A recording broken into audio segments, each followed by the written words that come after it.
Ganyan po mga idol, gagayahin natin yung huni ng ibon. Tingnan natin kung sasagot mamaya.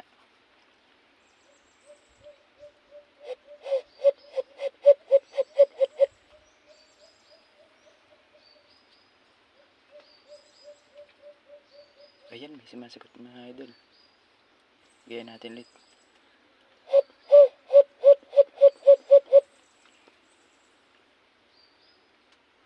Tingnan natin mga idol kung may sasagot ulit.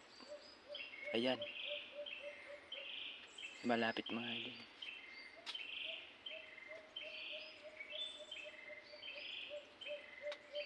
Dalawa sila mga idol.